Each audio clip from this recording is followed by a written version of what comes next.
Welcome to Bethlehem Bible Talk. Awali hari ini dengan firman Tuhan dan teruslah berjalan bersama Yesus.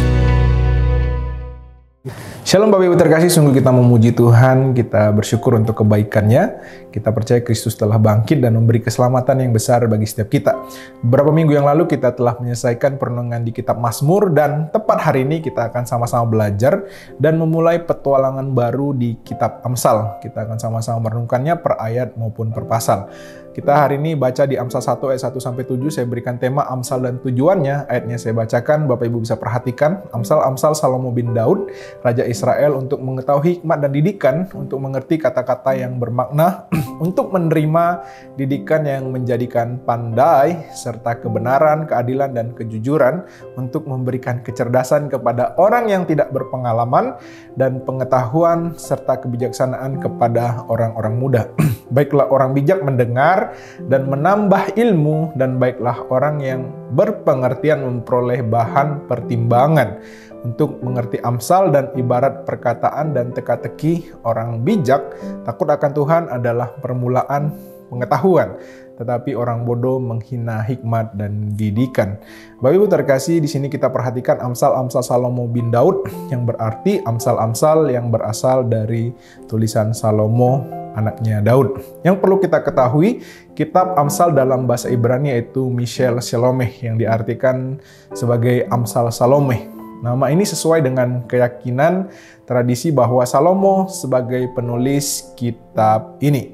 Nama Salomo muncul pada setiap awal dari 3 bagian Amsal yang ditulisnya. Tentu kita tahu bersama bahwa Salomo bisa mempunyai hikmat dan dapat menuliskan kitab ini karena Allah yang memberikan hikmat kepada dirinya, sehingga Salomo bisa menuliskannya. Ayat yang kita baca dituliskan bagaimana Amsal bertujuan untuk mengetahui hikmat dan didikan bagi pembacanya, untuk pembacanya mengerti kata-kata yang bermakna, agar setiap pembaca dapat menjadi pandai dan hidup dalam kebenaran. Kalau kita perhatikan ada fokus yang menarik, bagaimana dikatakan takut akan Tuhan adalah permulaan pengetahuan, tetapi orang bodoh menghina hikmat dan didikan. Di sini ada perbandingan bagaimana antara orang pandai dan juga orang bodoh.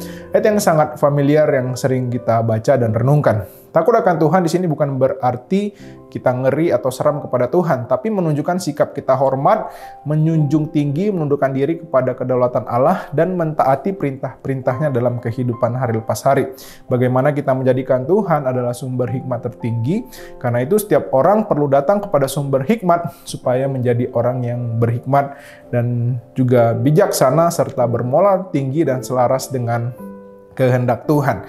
Maksud ayat 7 lebih dalam lagi, bagaimana takut akan Tuhan adalah permulaan pengetahuan.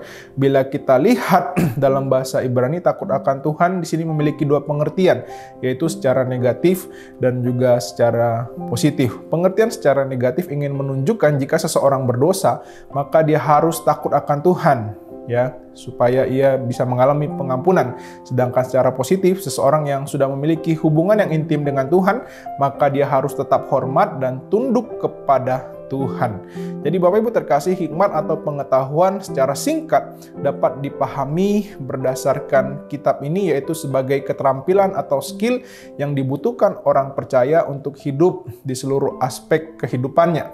Hikmat itu bukan berbicara kemampuan secara intelektual, tetapi bagaimana hikmat kemampuan atau keterampilan untuk menjalani hidup yang berasal daripada Tuhan. Jadi ketika takut akan Tuhan dan kita hidup dalam hikmat, ini sesuatu yang tidak bisa dipisahkan.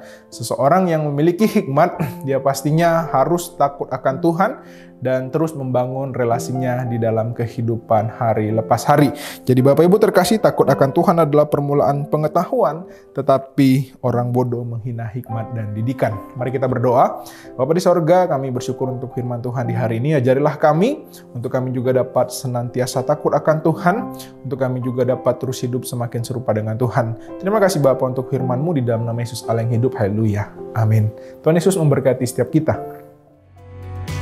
Demikianlah Bible Talk hari ini. Tuhan Yesus memberkati.